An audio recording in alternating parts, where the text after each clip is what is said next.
اور جسٹس ارباب محمد طاہر اور 3 ججز نے جو فیصلہ دیا وہ غلط فیصلہ ہے. کیوں؟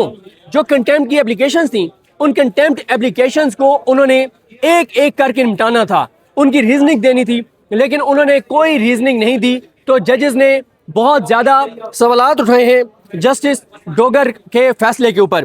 ایک اور چیز میں آپ کو بتا دوں کہ آج اسلام آباد سپریم کورٹ کے ان 3 ججز نے آج یہ کیا ہے کہ انہوں نے مکمل تفصیلات مانگی ہیں کہ عمران خان صاحب جب سے قید ہیں, عمران خان صاحب کے اوپر کل کتنے کیسز ہیں, کتنوں میں انڈر ٹرائل قیدی ہیں, کتنوں میں ان کو کنوکٹ کیا گیا ہے, کتنوں میں ان کی ضمانتیں ہو چکی ہیں, کتنوں میں ان کی ضمانتیں پینڈنگ ہیں, اور تمام تر تفصیلات سپریم کورٹ نے پہلی مرتبہ سپریم کورٹ کے کسی بینچ نے یہ تمام تفصیلات منگوائی ہیں. ان کی کون سی بیل کب سے پینڈنگ ہے, یہ تمام تفصیلات سپریم کورٹ کے ججز نے منگوائی ہیں.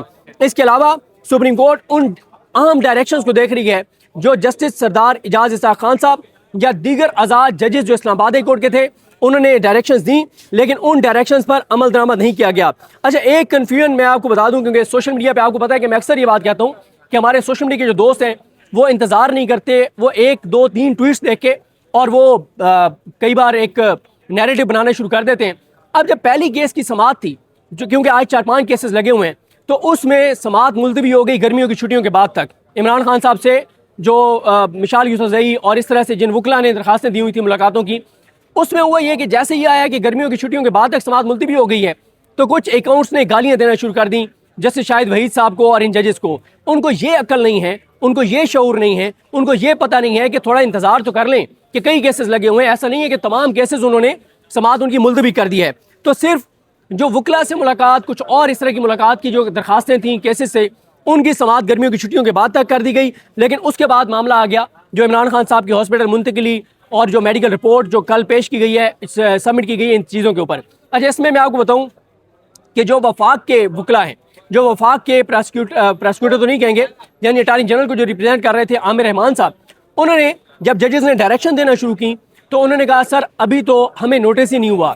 تو ججز نے کہا کہ آپ کو نوٹس ہو چکا ہے, آپ موجود ہیں, ہم ڈائریکشن دے رہے ہیں اور آپ کو ان ڈائریکشنز پر عمل کرنا ہوگا. ایک موقع پہ جب انہوں نے ایڈوکیٹ جنرل اسلام آباد نے کہا کہ ہم نے تو رپورٹ جمع کروا دی ہے, تو ہم اگر یہ نہ کرواتے تو اس پہ جیسے شاہد وحید نے کہا کہ اگر آپ نہ کرواتے تو ہم پھر دیکھ لیتے اور آپ کو مکمل رپورٹ سبمٹ کروانی پڑتی.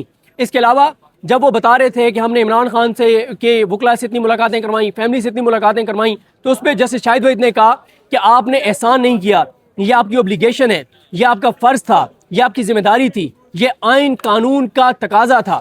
پھر ایک اور بات, جب انہوں نے یہ کہا کہ عمران خان کی بہنوں سے ان کی جب ہم ملاقات کرواتے ہیں تو عمران خان کی بہنیں آ کے اور باہر آ کے میڈیا ٹاک کرتی ہیں اور جیل مینول کی خلاف ورزی کرتی ہیں, قانون کی خلاف ورزی کرتی ہیں, تو انہوں نے کہا اچھا اگر وہ قانون کی خلاف ورزی کرتی ہیں تو کیا ریاست یہ کہہ رہی ہے کہ اگر آپ قانون کی خلاف ورزی کریں گے تو ہم بھی کریں گے؟ انہوں نے کہا یہ تو بہت افسوسناک ہے کہ ریاست کہے کہ ہم بھی قانون کی جو ہے وہ خلاف ورزی کریں گے.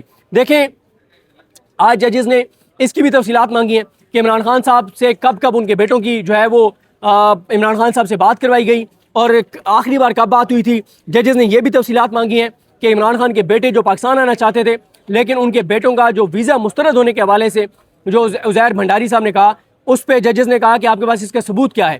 تو انہوں نے کہا جی وہ میڈیا رپورٹس ہیں. انہوں نے کہا میڈیا رپورٹس نہیں, آپ ہمیں کوئی ڈاکومنٹ دیں.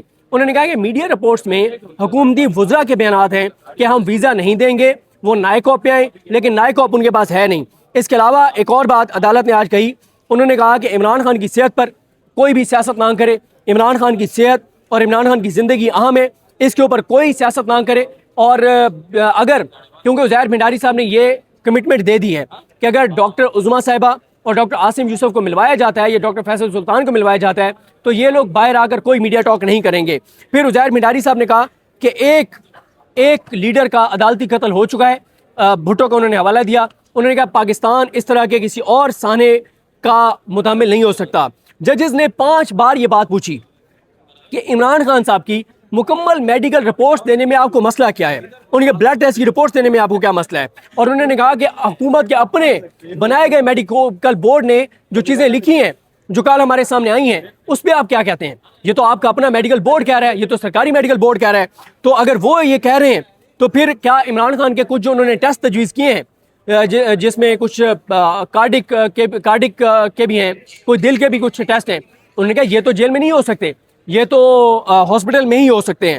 تو بہرحال ابھی جو ہے وہ بریک ہوئی ہے, اور بریک اس لیے ہوئی ہے کہ سپریم کورٹ میں ایک تقریب ہے, اس تقریب میں ججز کو شرکت کرنی تھی, اور اس کے بعد ججز آ کر اس کو ڈسکس کریں گے, خاص طور پر اس چیز کو کہ یہ عمران خان صاحب سے فیملی کی اگر ملاقات کروا دی جاتی ہے تو وہ باہر آ کے کو بات نہ کریں, اس طرح کی چیزوں کو وہ ڈسکس کریں گے. اور اس میں ججز نے جو ہے وہ بہت ساری اور چیزیں منگوائی ہیں, اس پہ ہم تفصیل میں آپ کو بتائیں گے کون کون سی چیز منگوائی ہے, کیوں منگوائی ہے, اس کا کیا پس منظر تھا, سلمان اکرم راجہ صاحب نے کیا کہا, عمیر نیازی صاحب نے کیا کہا. میں جلدی آپ کو یہ بتا دوں کہ جو شروع میں جو لوگ پہنچ گئے تھے, عمران خان صاحب کی بہنیں انتظار پنجوتا صاحب, نیاز اللہ نیازی, شاندانہ گلزار صاحبہ, علی جاز بٹر, اعظم سباتی, میجر ریٹائرڈ لطاسف ستی, عمیر نیازی, افضال عظیم صاحب, فلک ناز چترالی, خدیجہ صدیقی, جمال احسن خان اور فیصل ملک صاحب, شوکت بسرا, خالد یوسف چودھری, مرتضیٰ توری اور مشال یوسف زئی. اس کے علاوہ سہیل آفریدی صاحب تھے, علی محمد خان صاحب تھے, انجینئر حمید حسین صاحب تھے, سنولا مستی خیل, ثاقب غوری ایڈوکیٹ, نعیم عطر پنجوتا, اویس یونس ایڈوکیٹ, ڈاکٹر علی عمران, فیصل جاوید, شفیع اللہ جان. اس طرح کے یہ وہ لوگ تھے جو شروع میں آگے تھے. کچھ اور لوگ آئے جن کو باہر میں بعد میں ہم ظاہر نہیں دیکھ سکے. تو یہ اب تک کی تفصیلات ہیں. بریک کے بعد جب فائنل ہیئرنگ ہوگی تو آپ کو بتائیں گے. مجھے اپنی دعا میں یاد رکھیں. اللہ غنی منصب کا حامی ناصر ہو. اللہ حافظ.